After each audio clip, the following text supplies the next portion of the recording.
আসসালামু আলাইকুম ওয়া রাহমাতুল্লাহি ওয়া বারাকাতুহু। মহান আল্লাহ রাব্বুল আলামিনের দরবারে লাখ কোটি শুকরিয়া যে আল্লাহ রাব্বুল আলামিন আমাদেরকে সুস্থ শরীরে জুমা আদায় করার জন্য তারই ঘরে আসার তৌফিক দিলেন। সেজন্য সকলে বলি আলহামদুলিল্লাহ। আল্লাহ হামদের সাথে সাথে লক্ষ্য করি দরুদ ও সালাম সেই রাসূল মকবুল সাল্লাল্লাহু আলাইহি সাল্লামের রওজায়ে আথারে, যিনি এখনো রওজায়ে আথারে দুনিয়াবী হায়াতের সাথে জিন্দা এবং যে কোনো ব্যক্তির আবেদন শোনেন এবং হাজত পূরণ করেন, বলেন না সুবহানাল্লাহ। প্রিয় হাজিরিন, রাসূল মকবুল সাল্লাল্লাহু আলাইহি সাল্লামের হায়াতুন নবী সম্পর্কে আলোচনা করতেছিলাম। আজকে তার ইতি আমরা চেষ্টা করব। আল্লাহ পাক যেন আমাদের সঠিক বুঝ দান করে, সকল বলে আমিন। প্রিয় হাজিরিন, আল্লাহ রাসূল হায়াত সম্পর্কে বিভিন্ন ওলামায়ে ইকরাম, জগৎ বিখ্যাত ইমামগণ কি কি বলেছেন তাদের কিতাবগুলো উদ্ধৃত করেছিলাম। তাদের কিতাবের মাধ্যমে ইতিপূর্বে কয়েকজন আপনারা দেখেছেন। আজকে তার বাকি জিনিসগুলো তুলে ধরার চেষ্টা করব। এই কিতাবটা হলো নুরুল ইজাদ, আমাদের হানাফি মাযহাবের ফিকহের কিতাবের মধ্যে একটি অন্যতম একটি কিতাব, যে কিতাবটা আজ থেকে প্রায় 350-400 বছর আগে লিখিত। এটি হলো শায়েখ আবুল ইখলাস হাসান ইবনে আম্মার আল মিসরি রহমতুল্লাহ আলাইহি লিখিত নুরুল ইজাদ ফিকহের কিতাব হিসাবে খুবই চমৎকার। এটির অনেক সরা আছে। এটির সরা মারাকিল হালা, তারও সরা হাসিয়া তাহতাবি, বিশ্ববিখ্যাত কিতাব, ফতোয়ার জন্য, মাসের জন্য খুবই প্রয়োজনীয়। তো এই কিতাবটার ভিতরে রাসূলের জিয়ারত সম্পর্কে বিস্তারিত অনেক আলোচনা করেছেন হজের আলোচনার পরে। সেই জিয়ারতের আলোচনার মধ্যেই রাসূলের হায়াতুন নবী সম্পর্কে তিনি সুন্দর একটি কথা বলেছেন। কিতাবটার এটি হলো বাংলা তর্জমা, আরবি বাংলা। আমার কাছে মূল কিতাবটা আছে, এই জন্য আনছি যে এটা তর্জমাটা করেছে মুফতি মোহাম্মদ মামুনুর রশিদ, ওস্তাদ আম্বর শাহ ইসলামিয়া মাদ্রাসা কাউরান বাজার। আর সম্পাদনা হাফেজ মাওলানা মোহাম্মদ হাবিবুর রহমান, শাইখুল হাদিস মাদ্রাসা দারুর রশিদ রাশাদ মিরপুর, উভয় খারিজা মাদ্রাসা, গোল মাদ্রাসার তারা শিক্ষক। তাই কওমি ঘরানার খারিজা মাদ্রাসার যারা, তিনারা তর্জমা করেছেন। আমি মূল আরবি কিতাব থেকে তর্জমা করলে হয়তো অনেকে মনে করতে পারে হুজুরের তর্জমা ঘুরে করে কিনা, এই জন্য তাদের তর্জমাটা আমি নিয়ে আসছি। এবং তারা লিখতেছেন উপরে একটা তাদের বক্তব্য আছে যে মুসলিম বিশ্বের ওলামা মাশায়েখ সমর্থিত কওমি মাদ্রাসা শিক্ষা বোর্ড, বেফাকুল মাদারিস বাংলাদেশ সহ সকল মাদ্রাসায় পাঠ্য কিতাব হিসেবে নির্ধারিত। তাহলে যে কথা বলছিলেন নুরুল ইজাদ কিতাবটা তাদের কওমি মাদ্রাসায় পাঠ্য, তাদের কওমি যে মাদ্রাসার বোর্ড ব্যাপার, সেই বোর্ডের নিয়ন্ত্রণের এই কিতাবটা তাদের মাদ্রাসায় তারা পড়ায়। তো এই কিতাবটা থেকে আমি উদ্ধৃতি তুলে ধরছি যে ইমাম তিনি বলতেছেন ফসলুন ফি জিয়ারাতুন নবী, রাসূলের জিয়ারতের অধ্যায়ের ভিতরে এখানে জিয়ারতের হাদিস এনেছেন অনেকগুলো। একটা হাদিস যেটা আল্লাহ রাসূল ক্বালা সাল্লাল্লাহু আলাইহি সাল্লাম, মান জারানি বাদা মামাতি কান্নামা জারানি ফি হায়াতি। এই হায়াতটা, এই হাদিসে পাক এনে অর্থ হলো আল্লাহ রাসূল ইরশাদ করেন যে ব্যক্তি আমার ইন্তেকালের পর আমার জিয়ারত করলো, কান্নামা জারানি ফি হায়াতি, সেজন্য আমার হায়াত অবস্থা, আমার বাহ্যিক হায়াতে থাকতে যেমন ছিলাম ওই বাহ্যিক হায়াত অবস্থায় যেন সে আমার জিয়ারত করলো, বলেন না সুবহানাল্লাহ। এর উপরে তিনি বলতেছেন ওহুয়া মুকাররারুন ইনদাল মুহাক্কিকিন আন্নাহু সাল্লাল্লাহু আলাইহি ওয়াসাল্লাম হাইয়ুন ইউরজাকু মুতামাক্কিউ বিজামিল মালাজি ওয়াল ইবাদাত গায়র আন্নাহু হুজিবা আন আবসারিল কাসিদিনা আন শারিফিল মাকামাত। তিনি বলতেছেন হুয়া মুকাররারুন, এটি সাব্যস্তকৃত, প্রমাণিত ইনদাল মুহাক্কিকিন, মুহাক্কিক আলেম যারা তাদের নিকট, আন্নাহু সাল্লাল্লাহু আলাইহি ওয়াসাল্লাম হাইয়ুন ইউরজাকু, নিশ্চয়ই রাসূল পাক সাল্লাল্লাহু আলাইহি ওয়াসাল্লাম জীবিত আছেন এবং ইউরজাকু তাকে রিজিক দেওয়া হয়। মুতামাত্তিউ বিজামিল মালাজিয়াল ইবাদাত, এবং আল্লাহ রাসূল সমস্ত স্বাদ উপভোগ করতে পারেন, তাহলে ইবাদত এবং ইবাদত করতে পারেন, বলেন না সুবহানাল্লাহ। তিনারা তর্জমা করছেন, দেখেন এখানে যে তত্ত্ববিদদের মতে এই কথা যথেষ্ট প্রমাণিত যে রাসূলুল্লাহ সাল্লাল্লাহু আলাইহি ওয়াসাল্লাম জীবিত আছেন, তাকে সব ধরনের আনন্দ উপভোগ করার ও ইবাদত করার সুযোগ প্রদান করা হয়, বলেন না সুবহানাল্লাহ।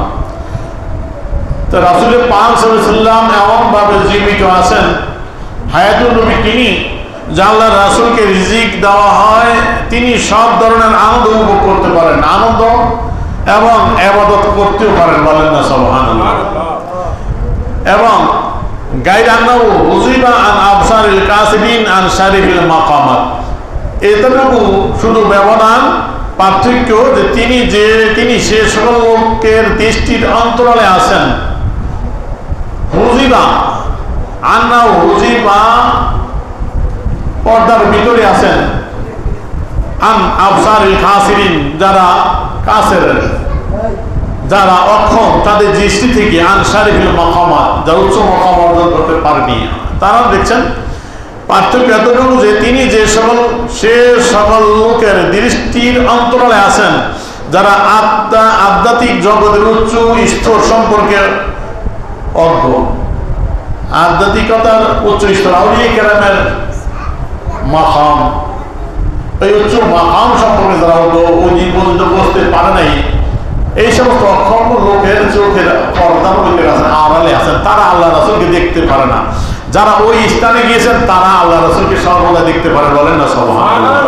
তো নুরুল ইলার মাধ্যমে প্রমাণিত হয়ে গেল আল্লাহ রাসূল কেমন ভাবে জীবিত, তিনি সব স্বাদ উপভোগ করতে পারেন, রোজায় আথারে থেকে ইবাদত করতে পারেন, বলেন না সুবহানাল্লাহ।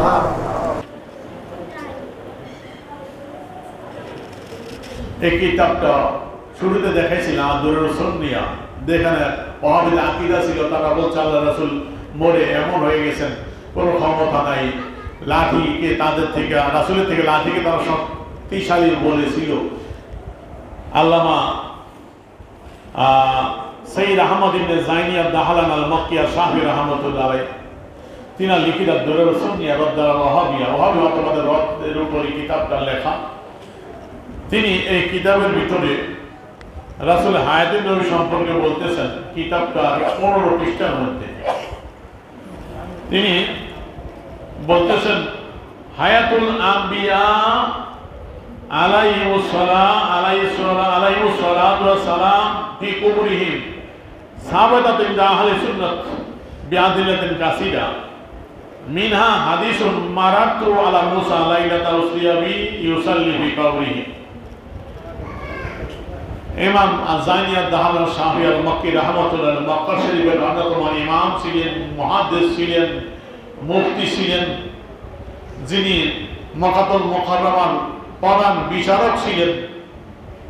তিনি তার লিখিত কিতাব, তিনি বলতেছেন, নবী আলাইহিস সালাম স্বীয় রওজা পাকে জীবিত আছেন, এটি আহলে সুন্নাত ওয়াল জামাতের একটি আকীদা সাবেত, প্রমাণিত একটি আকীদা বিআদিলাতিল কাসীরা, যেটি অসংখ্য দলিল প্রমাণের মাধ্যমে প্রমাণিত। আহলে সুন্নাত ওয়াল জামাতের অন্যতম আকীদা, আল্লাহর নবীগণ হায়াতুন নবী তারা স্বীয় রওজায় আথারে, স্বীয় মাজারে পাকে জীবিত আছেন। অনেকগুলো হাদিস তার দলিল রয়েছে। মিনহা, এর মধ্যে একটি হাদিস যে আল্লাহ রাসূল মেরাজ শরীফে যাওয়ার সময় মুসা আলাইহিস সালাম নিকট দিয়ে যাচ্ছিলেন, দেখছে আল্লাহ মুসা আলাইহিস সালাম স্বীয় মাজারে পাকে নামাজ পড়তেছেন। আরেকটি হাদিস তিনি আনলেন, ইন্নাল আম্বিয়া ইয়াহুজুনা ইয়ালাবুনা, নিশ্চয়ই নবীগণ হজ করেন, তালবিয়া করেন, ইবাদত করেন। এইভাবে হাদিস তিনি এনেছেন। তিনি প্রমাণ করেছেন যে আহলে সুন্নাত ওয়াল জামাতের অন্যতম আকীদা, নবীগণ স্বীয় রওজায়, স্বীয় মাজারে পাকে জীবিত আছেন। বিভিন্ন হাদিসের মাধ্যমে এটি প্রমাণিত, বলেন না সুবহানাল্লাহ।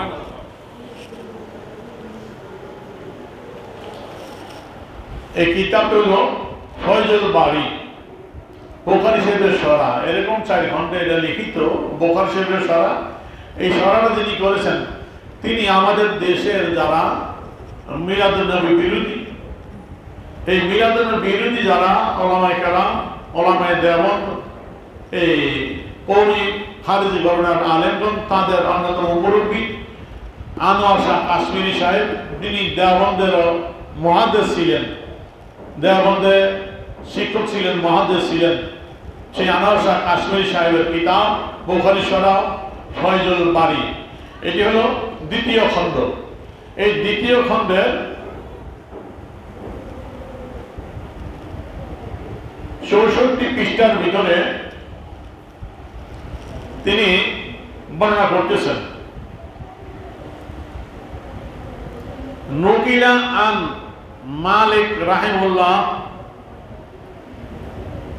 ইন্না ইহতিরামান নবী সাল্লাল্লাহু আলাইহি ওয়াসাল্লাম বাদা ওয়াফাতিহি আইজান কামা কানা ফি হায়াতিহি। ইমাম মালিক রাহমাতুল্লাহ আলাইহি থেকে বর্ণিত, নিশ্চয়ই ইমাম মালিক রাহমাতুল্লাহ আলাইহি যে কথা বলছেন, নবী করিম সাল্লাল্লাহু আলাইহি সাল্লামের সম্মান, ইহতিরাম করা, সম্মান করা, এটি রাসূলের ওফাত শরীফের পরেও এটি ওয়াজিব, যেমন রাসূল হায়াত শরীফে ছিল। ইন্নাল ইহতিরামান নবী সাল্লাল্লাহু আলাইহি ওয়াসাল্লাম বাদা ওয়াফাতি আইজান কামা কানা ফি হায়াতিহি। রাসূলকে সম্মান করা ওফাত শরীফের পরে কেমন, যেমন রাসূলের হায়াত শরীফে ছিল। হায়াত শরীফে জারি হায়াতের ভিতর রাসূলকে যেমন সম্মান করে, ইহতিরাম করা, সম্মান করা, তাজিম করা ওয়াজিব, আবশ্যক ছিল। ইন্তেকালের পরে এখন আল্লাহ রাসূলের তাজিম করতে হবে, ইহতিরাম করতে হবে, সম্মান করতে হবে, এটি আবশ্যক। ফিল বাইহাকি আন আনাস, ইমাম বাইহাকি হযরত আনাস রাদিয়াল্লাহু তাআলা থেকে বর্ণনা করেন, আসাহু ওয়াফাকাহু হাফেজ, ইমাম হাফেজ তিনি এটাকে সহি বলেছেন এবং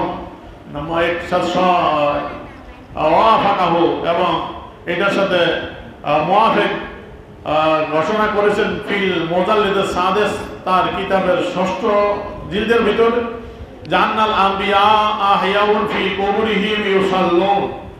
নিচে আল্লাহর নবীগণ স্বীয় মাজার পাকে, স্বীয় রওজায় জীবিত আছেন, ইউসাল্লুন, তারা নামাজ আদায় করেন। এই হাদিসটা বিভিন্ন কিতাবেই ইমাম বাইহাকি থেকে বর্ণনা করেছেন, তিনি বলে শুনেছেন, আমি যতটি কিতাব আলোচনা করেছি।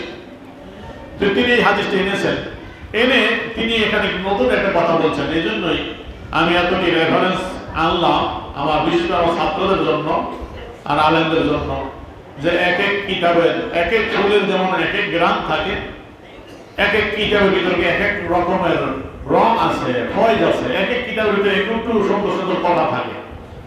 এই যে পূর্বে যে আলোচনাগুলো করছে ওই কিতাবগুলোতে আছে আল্লাহ রাসূল দুনিয়াবি হাকিকে হায়াতের সাথে চিন্তা, মানে আল্লাহ রাসূল যে জীবিত, এই জীবিত হওয়ার অর্থ কি, যে মানুষ মারা গেলে তো অন্যরাও জীবিত হয়, তো নবীর জীবিত পার্থক্য কি, পার্থক্য করতে গিয়া ওইসব কিতাবে দেখি তুলে ধরা হয়েছে যে আল্লাহ রাসূল দুনিয়া যেমন ছিলেন, দুনিয়াবি হায়াতের সাথে, পরিচিত হায়াতের সাথে স্বীয় রওজায়ে আখিরে জীবিত বলেন না, সুবহানাল্লাহ।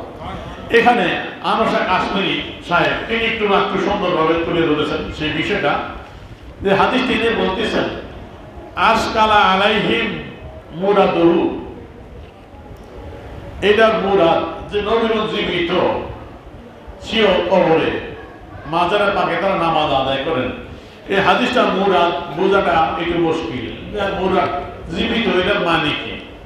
ফাইনা রুহা নাফসাহা হায়াতুন লা ফানা লাহা সাউন কানাত রুহুল কাফির আওয়াল মুমিন ফাল আরওয়াহু কুল্লুহা আহয়াউন।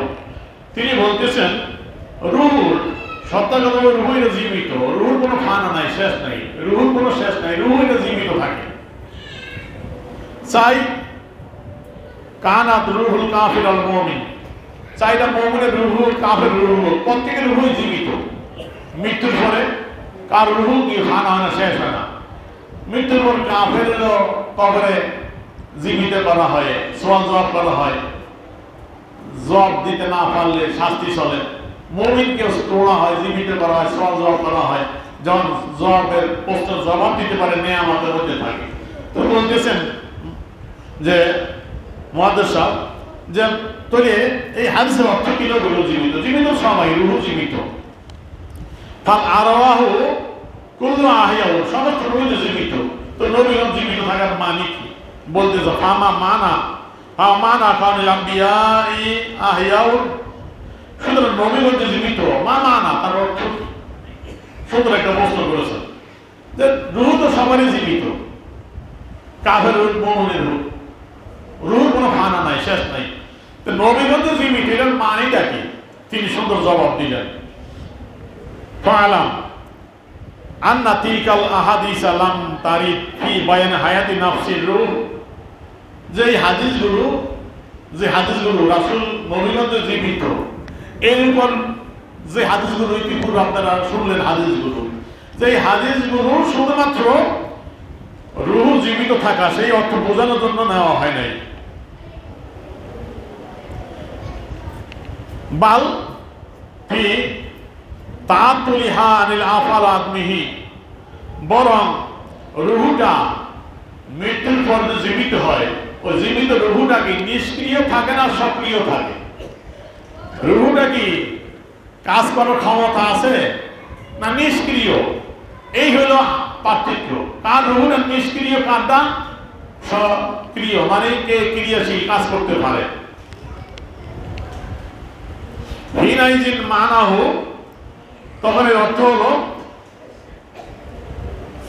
আন্না আরওয়াল আম্বিয়া আলাইহিস সালাম, যে নবী আলাইহিস সালামের রূহ, নবীর জীবিত, তার অর্থ হলো লাইসাত বি মুআত্তালাতিন আনিল ইবাদাতি তাইয়্যিবা আফআলিল মুবারাকা।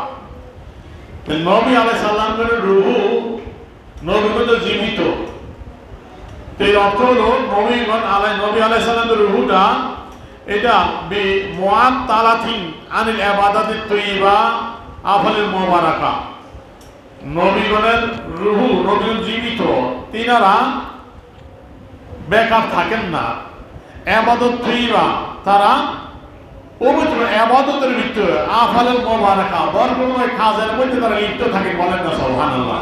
তারা সক্রিয়, নিষ্ক্রিয় না নবীগণ। বাল হুম মাশগুলিনা ফি কুবুরিহিম আইজান কামা কানু মাশগুলিনা হিনা হায়াতিহিম ফি সালাত ওয়া হজ, যেমন জীবিত অবস্থায় নবীগণ বিভিন্ন ইবাদতের ভিতরে লিপ্ত ছিলেন, নামাজ, হজ আদায় করতেন, তদ্রূপ তারা কবরের জীবনেও এমন ইবাদতের ভিতরে মশগুল আছেন। বলেন না সুবহানাল্লাহ? নবীগণের রূহ জীবিত, মানে তারা পরজগতীয় সক্রিয়, তারা নিষ্ক্রিয় না। তারা নামাজ পড়ে, হজ করে, যেখানে যাইতে পারে, সব ক্ষমতা আছে, দুনিয়াবি ক্ষমতা। এই হলো নবীগণ জীবিত হওয়ার, থাকা জীবিত হওয়ার অর্থ। আর অন্যরা জীবিত হওয়া, তাদের রূহ হইল নিষ্ক্রিয়, মানে এই সমস্ত কর্ম করার ক্ষমতা তাদের না। এই হইল পার্থক্য নবীগণ জীবিত থাকার অর্থ। এই জন্য বলছেন আলা মানা হায়াতুহু, নবীগণ জীবিত, এর অর্থ ও ফাহুম ইউসাল্লুনা ইয়াহুজুনা ফি কুবুরিহিম ইয়াফআলুনা আফআলাল আহিয়া, যে নবীগণ জীবিতের অর্থ হলো হুম ইউসাল্লুনা, তারা নামাজ আদায় করেন, ইয়াহুজুনা, তারা হজ করেন, ফি কুবুরিহিম, কবর থাকা অবস্থায়ও তারা হজ করতে পারেন। যেমন ইতিপূর্বে আলোচনা তুলে ধরেছি, মুসা আলাইহিস সালামের আল্লাহ রাসূল হজ করতে আসছে, হজে ইদ্রিস আলাইহিস সালামের দেখছি, ইউনূস আলাইহিস সালামের তালবিয়া পড়তে, এই হাদিসগুলো আপনাদের সামনে ইতিপূর্বে তুলে ধরেছিলাম। তাহলে নবীগণ কবরে থাকা সত্ত্বেও বাইতুল এসে হজ করতে পারে। বলেন না সুবহানাল্লাহ? ইয়াফআলুনা আফআলাল আহিয়া, তারা জীবিত ব্যক্তিদের কাজের মতো কাজ করতে পারে। জীবিতরা যেমনি কাজ করতে পারে, যে আমল করতে পারে, সে আমল করতে পারে। ফাহুম আহিয়াউন ফাহাদাল মানা, সুতরাং এই অর্থে হলো তারা জীবিত। বলেন না সুবহানাল্লাহ? তাহলে তিনি স্পষ্ট বলে দিলেন যে নবীগণ জীবিত। কেমন জীবিত? দুনিয়া যেমন তারা বিভিন্ন আমল করতে পারতেন, নামাজ পড়তেন, হজ করতেন, ঠিক কবরে থাকা, রওজা থাকা সত্ত্বেও তারা হজ করতে পারেন, বাইতুল হজ করতে পারেন, নামাজ পড়তে পারেন, তাদের রূহ সক্রিয়, তারা নিষ্ক্রিয় না, আমল করতে পারে। বলেন না সুবহানাল্লাহ?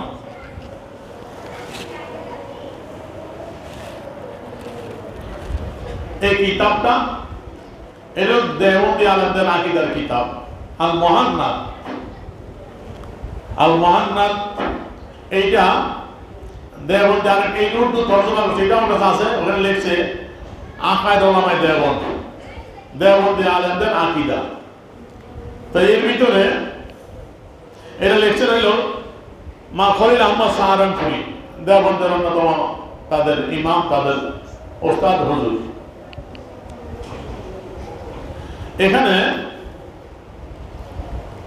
আসওয়ালুল খামেস ৫ম নম্বর প্রশ্ন উত্তর দিয়েছেন। ৫ম নম্বর প্রশ্নটা হলো, আমি বাংলায় বলছি, রাসূল করিম সাল্লাল্লাহু আলাইহি সাল্লাম তার রওজা পাকে জীবিত, এ সম্পর্কে আপনাদের অভিমত কি? তা কি অন্যান্য মুমিনগণের বর্জনী জীবনের মতো না ভিন্নতর কিছু? তো নবীগণ জীবিত, এই সম্পর্কে আপনাদের কি আকীদা? তাদের জীবিততা কেমন? কি বর্জনী হায়াত অন্যান্য সাধারণ মুসলমানের মতো না ভিন্ন কিছু? জবাব দিচ্ছেন। আল জবাব ইন্দা মাসাইকিনা হযরতুর রাসূলুল্লাহ সাল্লাল্লাহু আলাইহি ওয়াসাল্লাম হাইয়্যুন ফি কবরি শরীফ হায়াতু সাল্লাল্লাহু আলাইহি ওয়াসাল্লাম দুনিয়াবি মিন গায়রি তাকলিফিন ওহিয়া মুক্তাসাতুন বিহি সাল্লাল্লাহু আলাইহি ওয়াসাল্লাম ওয়া বিজামিল আম্বিয়া সালাতুল্লাহি আলাইহিম ওয়া শুহাদা লা বারযাকিয়া কামা ইয়া হাসালাতুল লিল সাইরিল মুমিন বাল লিজামিন নাস।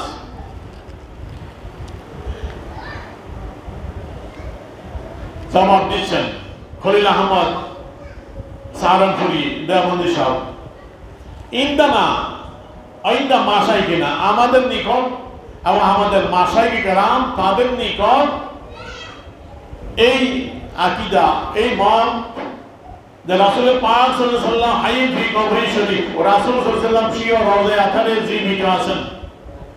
রাসূল হায়াতটা হলো দুনিয়াবি, দুনিয়া যেমন হায়াত ছিল তেমনই, বলেন না সুবহানাল্লাহ, স্বীকার করেছে, যেটা আমরা তাদের স্বীকার করতে পারি না। যে দুনিয়াবি হায়াত কি জিন্দা, যেটা শেখ আব্দুল্লাহ মুহাদ্দিস দেহলভী রাহমাতুল্লাহ আলাইহি তার আশিয়াতুল নুমাতে বলছেন, ইতিপূর্বে আলোচনা আপনারা শুনেছেন। দুনিয়াবি হায়াত কি জিন্দা, দুনিয়া যেমন হায়াত ছিল ওই হাকিকি হায়াতের সাথে আল্লাহর রাসূল জিন্দা আছেন, বলেন না সুবহানাল্লাহ। এটা রাসূলের জন্য খাস, বিজামিল আম্বিয়া আলাইহিস সালাম আর শুহাদা, এটা রাসূলের জন্য, সমগ্র নবীদের জন্য এই হায়াত এবং শহীদের জন্য।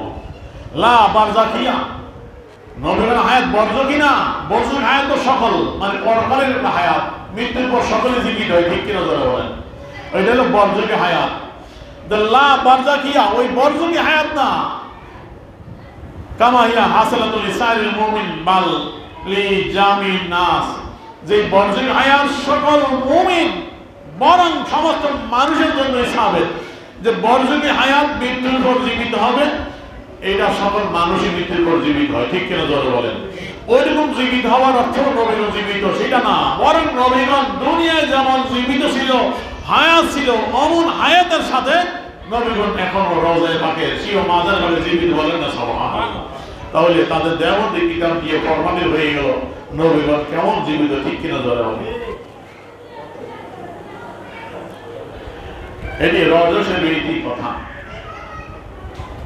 এটা হলো মহিউদ্দিন খান সাহেব, যিনি ইন্তেকাল করে গেছেন কয়েক বছর আগে, মাসিক মদিনার সম্পাদক ছিলেন। মাসিক মদিনা পত্রিকা তো সকলেই ছিলেন। মাসিক মদিনা একটা পত্রিকা আছে না, মাসিক পত্রিকা, মাসিক মদিনা, যেটার ভিতরে তারা অনেক উল্টাপাল্টা পত্রিকা দিত। এখন মধ্যে আছে মাসিক মদিনা সালমান, ওখানে আমাদের আকীদার বিরুদ্ধে অনেক কথাবার্তা বলতো। সেই মাসিক মদিনার সম্পাদনা যিনি করতেন তিনি মহিউদ্দিন খান। এই তার কিতাব রওজা শরীফের কথা, রওজা শরীফ সম্পর্কে ইতিহাস তুলে ধরছেন রাসূল রওজার উপর, অনেক সুন্দর সুন্দর কথা বলছেন। বলি না, আমি তো পড়াই বলি, সব তো কথা গোপন থাকে না, কারো না কারোর মাধ্যমে ফাঁস হয়ে যায়, ঠিক কিনা ধরবে। জিয়ারতে যাওয়ার ব্যাপারে অনেক কথা বলছেন, আজকে না জিয়ারত সময় তুলে ধরে দেখাবো। তারা নিয়ত করে যাওয়া যাবে, সেই দেশে নিয়ত করে যাওয়া যায়, রওজা শরীফে নিয়ত করে যেতে হবে। যাই হোক, আমি হায়াতুন নবী সম্পর্কে তিনি যা বলছেন সেটা তুলে ধরছি। হায়াতুন নবী সাল্লাল্লাহু আলাইহি সাল্লাম, এই হায়াতুন নবী অধ্যায়ের ভিতরে তিনি বলতেছেন আহলে সুন্নাত ওয়াল জামাতের সর্বসম্মত আকীদা এই যে নবী রাসূলগণ ওফাত পরবর্তী জীবন সাধারণ মানুষের জীবনের মতো নয়। বলেন না সুবহানাল্লাহ। যে বলতেছেন আহলে সুন্নাত ওয়াল জামাতের সর্বসম্মত আকীদা এই যে নবী রাসূলগণ ওফাত পরবর্তী জীবন সাধারণ মানুষের জীবনের মতো নয়। যে রীতিগুলো আলোচনা করলাম, কবরের সাধারণ মানুষের জড়দেহ বিনষ্ট হয়ে মাটির সাথে মিশে যায়, কিন্তু নবী রাসূলগণের পবিত্র দেহ বিনষ্ট হয় না। কবরের মধ্যেও তারা জীবিত, আল্লাহ পাক তাদের পবিত্র দেহে ও পরিপূর্ণ চেতনা অব্যাহত রেখেছেন। বলেন না সুবহানাল্লাহ। হযরত আনাস ইবনে মালিক রাদিয়াল্লাহু তাআলা আনহু বর্ণনা, রাসূলুল্লাহ সাল্লাল্লাহু আলাইহি ওয়াসাল্লাম ইরশাদ করেছেন, নবীগণ তাদের কবরের মধ্যে জীবিত ও নামাজরত রয়েছেন। বলেন না সুবহানাল্লাহ। ওই হাদিসটা আনছেন। তারপরে তিনি বলেন, আল্লামা জালালউদ্দিন সুয়ুতী রাহমাতুল্লাহ আলাইহি আবু দাউদ শরীফের হাসিয়া মেরকাদুস সৌদি লিখেছেন, অন্যান্য নবী রাসূলগণের ন্যায় আল্লাহর হাবিব আখির নবীও সাল্লাল্লাহু আলাইহি ওয়াসাল্লাম যে তার কবর শরীফে জীবিত এবং সচেতন রয়েছেন, এটা বিভিন্ন নির্ভর বর্ণনার মাধ্যমে আমরা জানতে পারি। এই বর্ণনাগুলিও এতই প্রসিদ্ধ যে এতে শোভা সন্দেহ করার কোনো অবকাশ নাই। বলেন না সুবহানাল্লাহ। উপরোক্ত বর্ণনা দ্বারা বোঝা যায় যে নবী রাসূলগণ যে ওফাত পরবর্তী জীবনে শুধুমাত্র সম্পূর্ণ সচেতন রয়েছেন তাই নয়, দুনিয়ার জীবনেও যেমন তারা ইবাদতে লিপ্ত থেকে আত্মিক আনন্দে বিভোর থাকতেন, তেমনি কবরের জীবনে ইবাদতের অপার্থিব আনন্দের মধ্যে ডুবে রয়েছেন। বলেন না সুবহানাল্লাহ। তো নবীগণ কবরে ইবাদত করতে পারে এবং আনন্দ উপভোগ করতে পারে, যেটি ইতিপূর্বে নুরুল ইসলাম মাধ্যমে তুলে ধরলাম, তিনি সেই কথা স্বীকার করছেন। ঠিক কিনা? নবীগণ জীবিত, কবরের ভিতরে আনন্দ, আত্মিক আনন্দ ইবাদতের মধ্যে ডুবে আছেন। বলেন না সুবহানাল্লাহ। তিনি রাসূলের হায়াতের সম্পর্কে এই কথা বলছেন, কিছু অকে আনছেন। একটা ঘটনা আমি তুলে ধরব, যেটা হলো হযরত সৈয়দ আহমদ কবির রাফাই রাহমাতুল্লাহ আলাইহি, যিনি রাসূলের আওলাদ ছিলেন। কিতাবটা 63 পৃষ্ঠা। এখানে সৈয়দ আহমদ রাফাই রাহমাতুল্লাহ আলাইহির ঘটনা।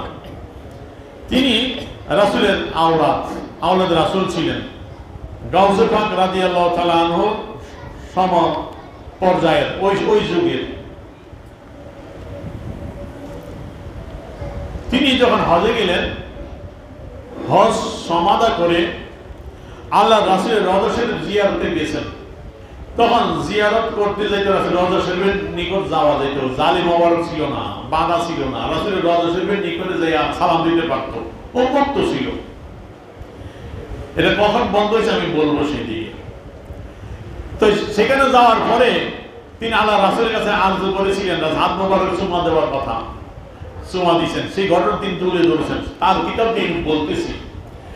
তিনি বলেন, হযরত আহমদ কবির রাফাই রাহমাতুল্লাহ আলাইহি হিজরি 550 সনে হজ করার পর রওজা শরীফ জিয়ারত করতে যান।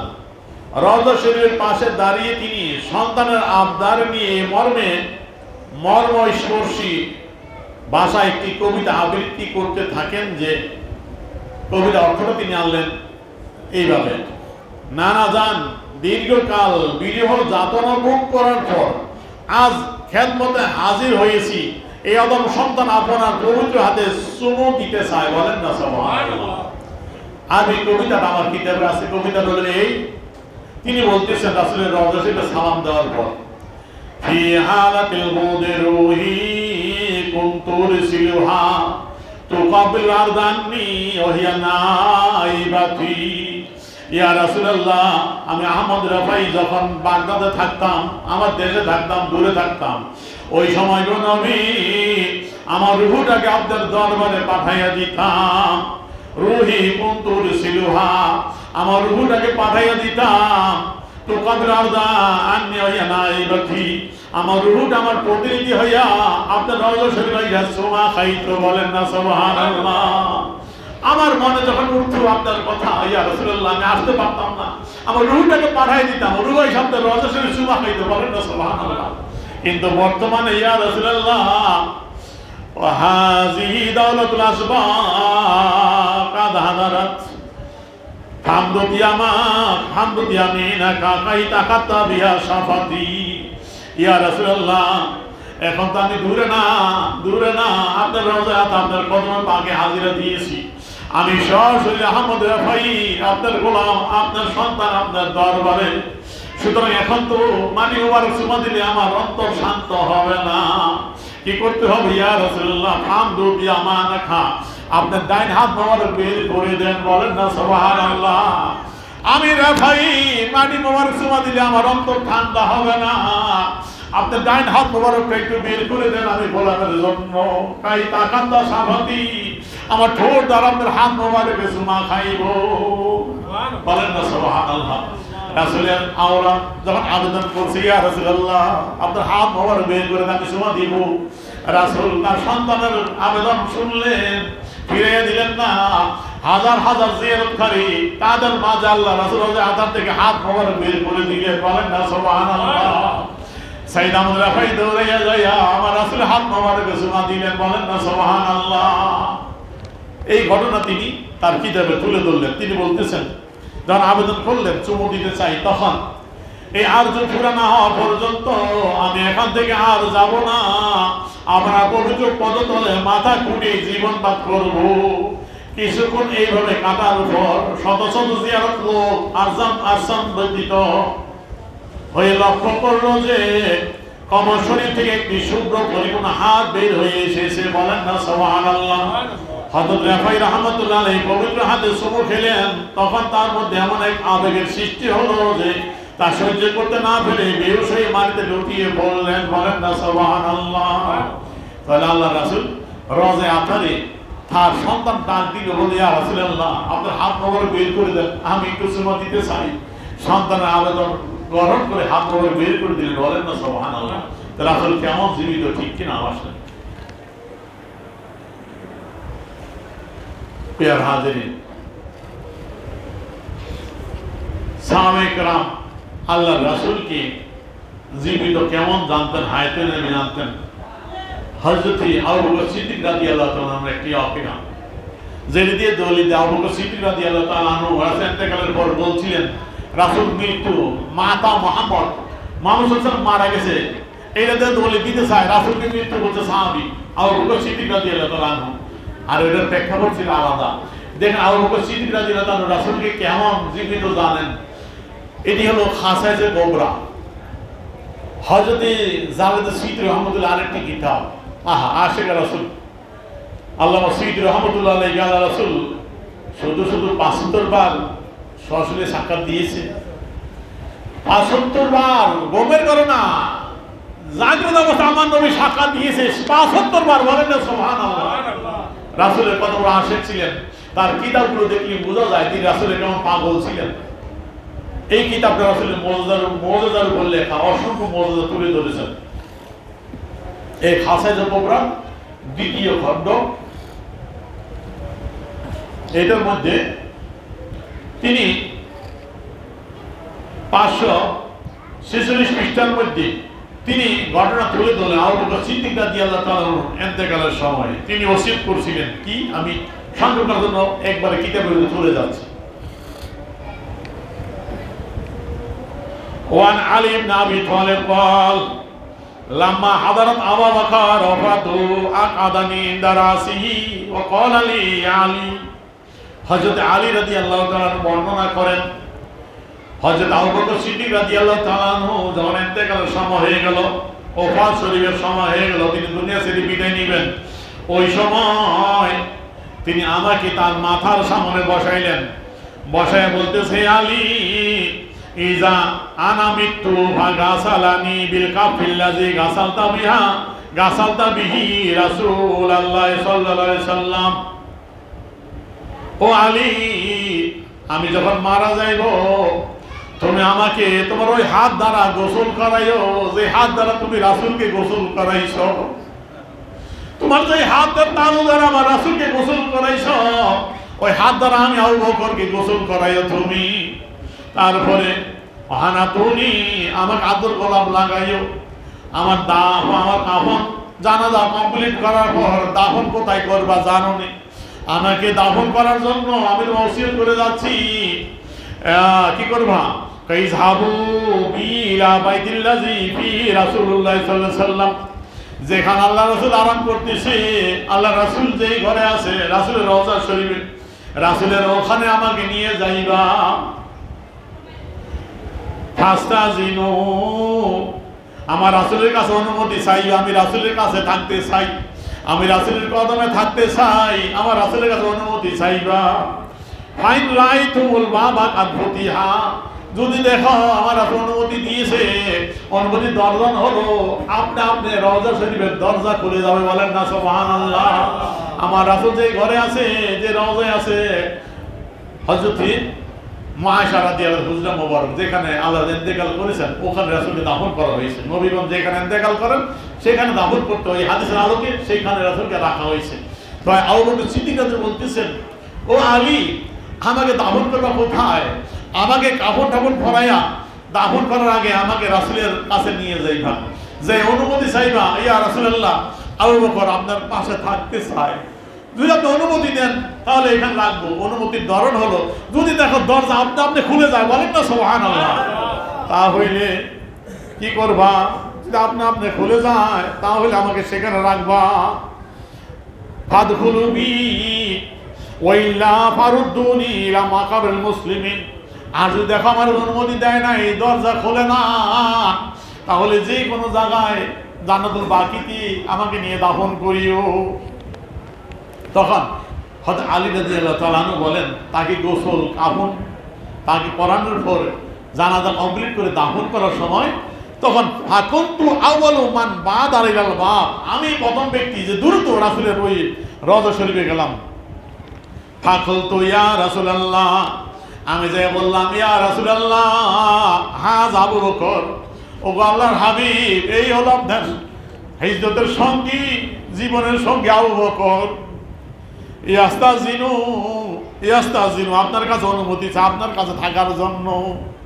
আমি যখন অনুমতি চাইলাম আল্লাহ রাসূলের দরবারে, ফারাইতুল বাবা কাদ ফুতিয়া, দেখিলাম আপনি আপনি দরজা খুলে গেল, বলেন না সুবহানাল্লাহ। রাসূলের রওজা মোবারকের হুজরা মোবারকের দরজা খুলে গেল। ও স্বামী তো কায়রান, আমি শুনলাম একজন ব্যক্তি বলতেছে, রওজা আদা থেকে আওয়াজ আসতেছে, উদখুলুল হাবিব ইলাল উদখুলুল হাবিব ইলা হাবিবিহি, ফাইনাল হাবিবা ইলাল হাবিব মুশতাক, উদখুলুল হাবিব ইলা হাবিবিহি, বন্ধুকে তার বন্ধুর কাছে নিয়ে যাও, বলেন না সুবহানাল্লাহ। ফাইনাল হাবিব ইলাল হাবিব মুশতাক, বন্ধু বন্ধুর জন্য ইন্তজার করতেছে, আগ্রহ নিয়ে বসে আছে, বলেন না সুবহানাল্লাহ। তাহলে আমার রাসূলকে আছে অনুমতি চাইলো, আবু বকর বলে গেলেন, তাহলে বিশ্বাস কেমন ছিল আবু বকর সিদ্দিক সাহাবায়ে কেরাম, রাসূল হায়াতুন নবী, ঠিক কিনা জোরে বলেন। রাসূল অনুমতি দিতে পারে, দরজা খুলতে পারে, ঠিক কিনা জোরে বলেন। আবু বকর সিদ্দিক বলল, ও আলী শোনো, রাসূলের নিকট অনুমতি চাইবা, যদি দেখো দরজা খুলে যায়, কেউ খোলে নাই, আপনি আপনি দরজা খুলে গেল, আমার রাসূল খুলে দিয়েছে, বলেন না সুবহানাল্লাহ। দরজা খোলা হয়ে গেছে, তাহলে আমাকে রাসূলের কদমে রাখো, আর নাম তো নিয়ে গেল, অনুমতি চাইলো, দরজা খুলে দিয়েছে, বলেন না সুবহানাল্লাহ। আমার রাসূল কেমন হায়াতুন নবী বুঝা গেছে।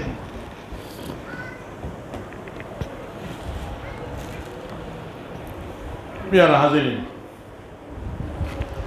আল্লাহ রাসূল পাক সাল্লাল্লাহু আলাইহি সাল্লাম হায়াতুন নবী কেমন, তিনি যে সক্রিয় চেতনা সব আছে। দেখেন আল্লাহ রাসূল যে কবর শরীফে রওজা পাকে জীবিত, শরীর কিছুই হয় নাই। এখন কিছু আন্দা মৌলবী বদ মাযহাবের ওয়াহাবী নজরী গোষ্ঠীর আছে, হায়াতুন নবী বিশ্বাস করতে চায় না, বিশ্বাস করে না। যেটা শুরুতে বলছিলাম, খ্রিস্টানরাও বিশ্বাস করতো আমার নবী রওজায়ে আতারে জীবিত আছেন, শরীর মোবারক ঠিক আছে, ঠিক কিনা ধরে বলেন। এই জন্য খ্রিস্টানরা একটা চক্রান্ত করেছিল, আমার রাসূলের দেহ মোবারক, শরীর মোবারক চুরি করতে চাইছিল, চক্রান্ত করেছিল। এটা 557 হিজরিতে, 557 হিজরিতে সেই ঘটনাটা আপনার এই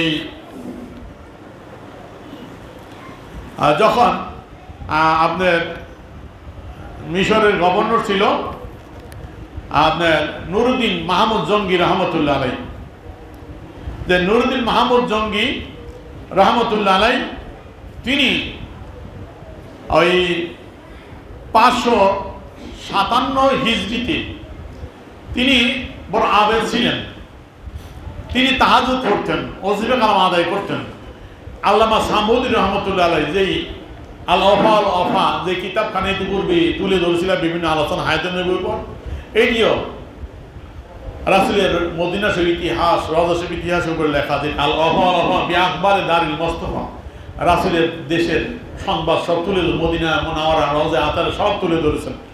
এই কিতাবটার দ্বিতীয় খণ্ডের মধ্যে তিনি একটা সূচি এনেছেন এখানে, যে ফিমা নকিলা আন আমলে নুরুদ্দিন আর শহীদ নুরুদ্দিন শহীদ, যিনি নুরুদ্দিন মাহমুদ জঙ্গি, যিনি খন্দক গঠন করেছিলেন রাসূলের রওজায়ে আতারের পাশ দিয়ে, হাওলা হুজরাতি শরীফা মামলুন বিল রেসাস সীসা দিয়ে পরিপূর্ণ করে সেই ঘটনা সূচি এনে ঘটনাটা তিনি তুলে ধরেছেন যে এই সুলতান নুরুদ্দিন মাহমুদ জঙ্গি রহমতুল্লাহ আলাই তিনি একদিন নাম আকিবা তাহাজ্জুদিহি ফারান নবী সাল্লাল্লাহু আলাইহি ওয়াসাল্লাম ফি নাওমিহি।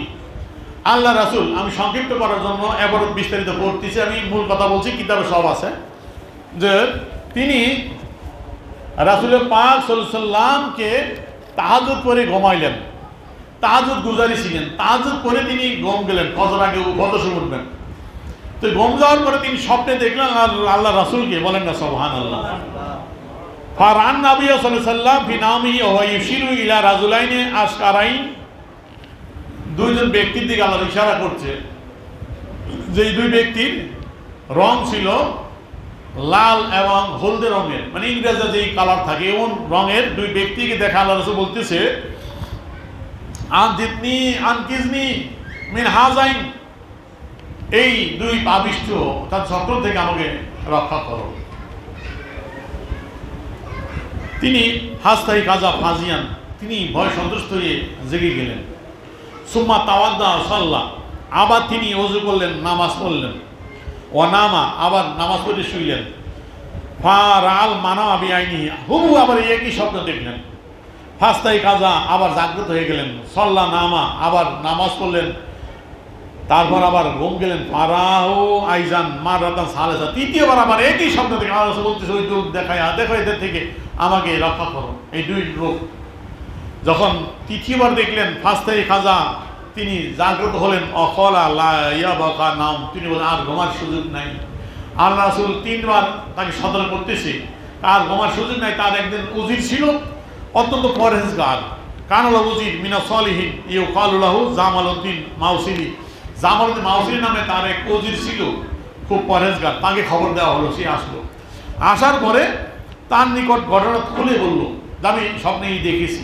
সে বলছে, ফাকলাউ মাল উদুকা, এখনো তো বসে আছেন, এখনো বসে আছেন আপনি?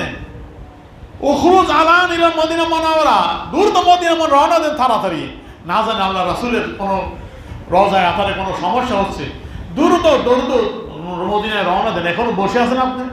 বলে, আপনি যা দেখছেন তা কারোর কাছে বলবেন না, দ্রুত।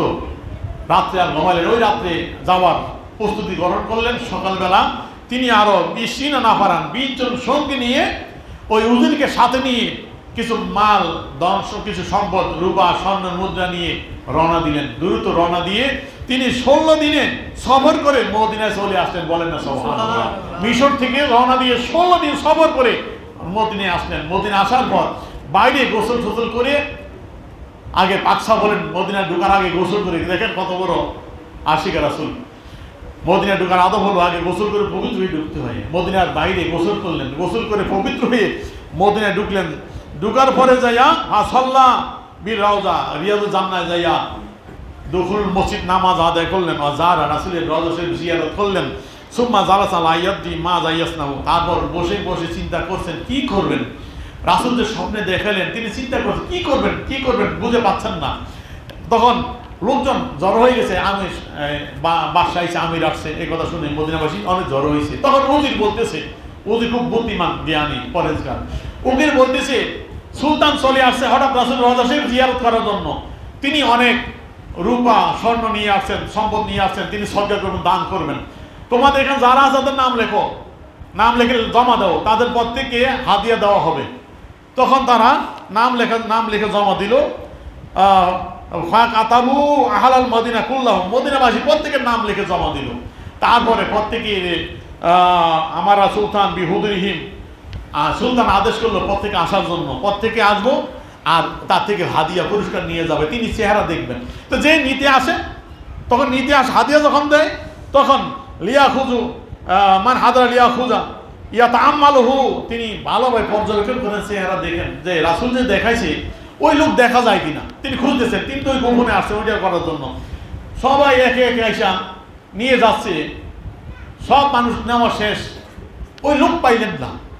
এখন সুলতান প্রশ্ন করে যে এখন কি আর কেউ বাকি আছে? ফাকালা সুলতান হাল বাকি আহাদুকুম লাম ইয়াখুজ শাইয়ান মিনাল সাদকা, হে মদিনাবাসী, এখন কোনো ব্যক্তি বাকি আছে? এখন কোনো ব্যক্তি বাকি আছে কি যে আমার থেকে এখনো উপহার নেয় নাই, সদকা গ্রহণ করে নাই, এমন কেউ বাকি আছে? কয় না সুলতান, কেউ বাকি নেই, মদিনাবাসী সকলে আসছে। কয় না, চিন্তা করো, তাফাক্কারু তাআম্মালু, চিন্তা করো দেখো আছে কিনা, কারণ সুলতান তো জানে আলো দেখে দূরে ব্যক্তি আছে, এখনো বাকি আছে।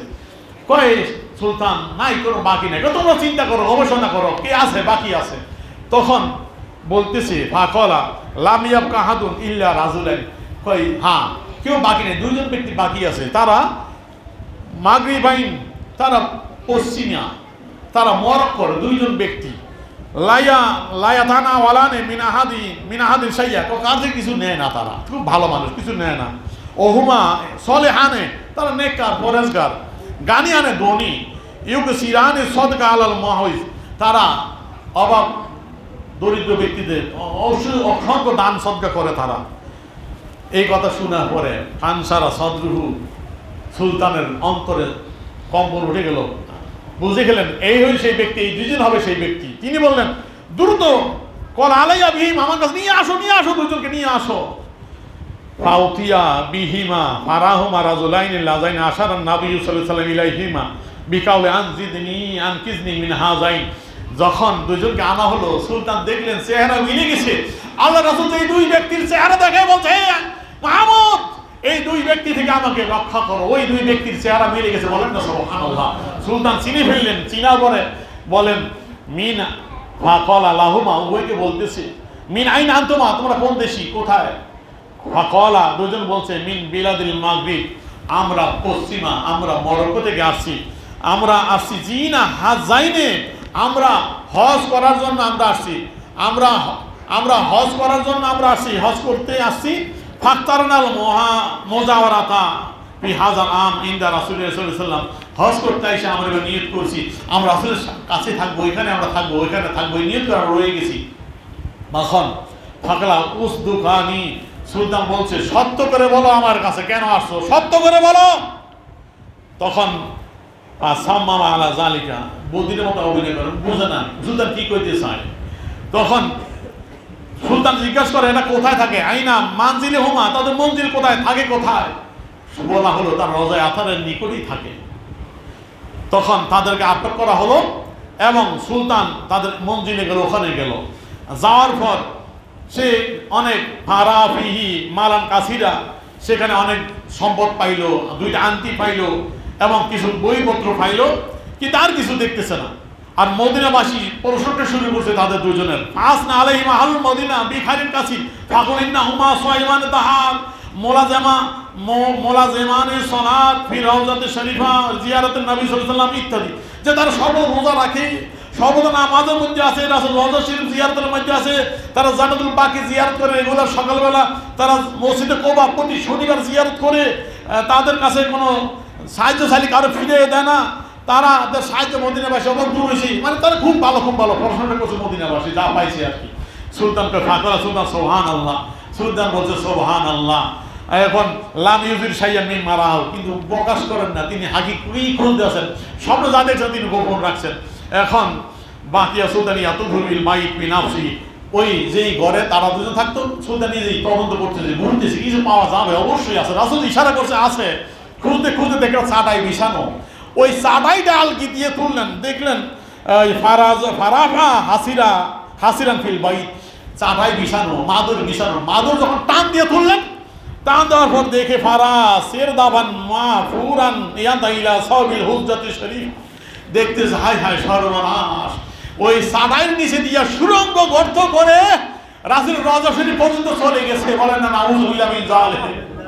যখন এই দৃশ্য মদিনাবাসী দেখলো, ফারতাআদিন নাস লিযালিকা, মদিনাবাসী কম্পন উঠে গেল, হায় হায় হায় হায়, যাদেরকে ভালো মনে করছিলেন এত চমৎকার মানুষ, তারা কি ঘটনা ঘটাইছে, হায় হায়। তখন কলা সুলতান ইনদা যালিকা উযদুকানি হালাকুমা, এখন সুলতান ধরছে, সত্য করে বল তারা খারা কেন আসছ, বল এখন। দরাবাহুমা দরমান সাদিদা, কঠিন পিটা লাগাইল।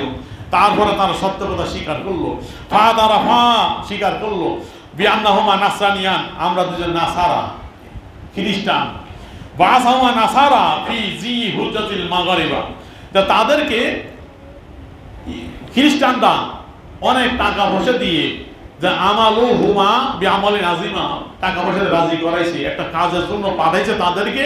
সেই কাজটা হলো যে তারা রাসূলের দেহা মোবারক এখান থেকে চুরি করে নিয়ে যাবে, যেটা স্পষ্ট আরো করছেন। তার আরেকটা বর্ণনায় পরে পৃষ্ঠায় সেখানে স্পষ্ট বলতেছে আন্না হুমা ওয়াসালা লিকাই ইয়ানকুলা মান ফি হাজির হুজরাত শরীফা বিতফাকি মিন মুলুকিহিম, যে ইয়ানকুলা তারা স্থানান্তর করবে, নিয়ে যাবে মান ফি হাজির হুজরাত শরীফা, যে হুজরাত শরীফ আছে, মানে আল্লাহ রাসূল আল্লাহ দেয়া মোবারক শরীর মোবারক চুরি করার জন্য আসে খ্রিস্টানরা, চক্রান্ত করার জন্য, চক্রান্ত করে নিয়ে যাবে আল্লাহ রাসূলের, তারপর তারা চক্রান্ত করবে, ষড়যন্ত্র করবে।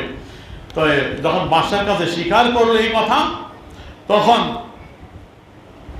তারা স্বীকার করলো যে আমরা রাত্রিবেলা খনন করতাম, খনন করে তাদের চামড়ার থলি ছিল, এর মধ্যে মাটিগুলো রাখতো, দিনের বেলা জানাতুল বাকি যখন জিয়ারত করতে যাইতো, ইয়াখরুজান লিয়াজহারি জিয়ারতুল বাকি ইউ কাল কিয়ানিহি বাইনাল কুবুর, তখন কবরের মধ্যে এগুলো বিছাই দিত, মাটিগুলো খুসল্ল করে করে। তো আকামা আলা যালিকা মুদ্দাতান, কিছুদিন ধরে এই কাজ করতেছে, খনন করতে করতে ফালাম্মা কারুবা মিন হুজরাতি শরীফা, যখন হুজরাত শরীফা রাসূল রওজা শরীফ নিকটে চলে গেছে, একবারে নিকটে চলে গেছে, ওই সময় আর আর আদাদি সামা আর বাকা আর রাবা আবরাকাত, তখন হাল সহ্য করে আল্লাহ আসমান গর্জন দিয়ে উঠলো। রাত্রি যখন রওজা শরীফের নিকটে চলে গেছে, আসমানের সারা রাত গর্জন দেওয়া শুরু করলো, চমকাইতে লাগলো, বিদ্যুৎ চমকাইতে লাগলো। আর ও হাসালা রাজিফুল আজিম, ভূমি প্রচন্ড ভূমিকম্পন শুরু হয়ে গেল, যেন মনে হচ্ছিল ইনকিলাউ তিলকাল জিবাল, পাহাড়গুলো পড়ে যাচ্ছে। রাত্রে এই অবস্থা, নিকটে চলে গেছে, জমিন কম্পন শুরু হয়ে গেছে, আসমান দ্রম বিজলি ছটকাচ্ছে, আওয়াজ দিচ্ছে, গর্জন করতেছে। এই অবস্থা কিয়ামত হয়ে যায়, এই অবস্থা চলছে। ওই সময় খাদিমা সুলতান সবিয়াতা তিলকা লাইলা, ওই সকালবেলা সুলতান গিয়ে পড়ছে, বলেন না সুবহানাল্লাহ, আল্লাহ রাসূল রওজায় আপনার হাত দিতে পারে নাই। ওই সময় সুলতান চলে গেল, যখন রাত্রিবেলা ওই রওজা নিকটে চলে গেছে, রাত্রি পর্যন্ত আকাশ চমকাইতে লাগলো, আকাশ বিজলি চমকাইতে লাগলো, আকাশ গর্জন দিতে লাগলো, জমিন কম্পন শুরু হয়ে গেল, কিয়ামতের লক্ষণ মনে হচ্ছে। সকালবেলা সুলতান গিয়ে পড়ছে, ধরা পড়ে গেল। ধরা পড়ে যাওয়ার পর তখন সুলতান শুকরিয়া জ্ঞাপন করলেন, কেঁদে দিলেন। তিনি বলেন, আল্লাহ, এই নবীর এই খাদের জন্য আমি গুনাহগারকে, আমি অদমকে তুমি নির্বাচন করেছো। বা তখন সে বাকা বুকান সাদিদা অপছন্দ খাদ্যেন, শুকরিয়া প্রকাশ করলেন, আল্লাহ আমার দ্বারা এই খেদমতটা নিলা। তখন আদেশ করলো এদেরকে হত্যা করার জন্য। তাদেরকে রাসূলুল্লাহ আতারের জালিম ওমরের জানালা নিচে এনে কতল করা হয়, তার আঙ্গুল দিয়ে জ্বালায় দেওয়া হয়, বলেন না সুবহানাল্লাহ। তখন সুলতান সীসা আনার জন্য বলছিলেন, সীসা এনে রাসূল রওজা শরীফের চারদিক দিয়ে পরিখা খনন করে পানির স্তর পর্যন্ত সীসা গলে একবারে দেওয়াল করে দেয়, বেষ্টন করে দেয়, যেন আর কোন ষড়যন্ত্রকারী রাসূল রওজা হাত দিতে না পারে, বলেন না সুবহানাল্লাহ। সীসা গলে প্রাচীর তৈরি করে দিয়ে তিনি আবার তার মিশরের সাম্রাজ্যে চলে আসছেন, বলেন না সুবহানাল্লাহ। এই ঘটনা প্রমাণ করে আল্লাহর রাসূল কেমন জীবিত ছিলেন।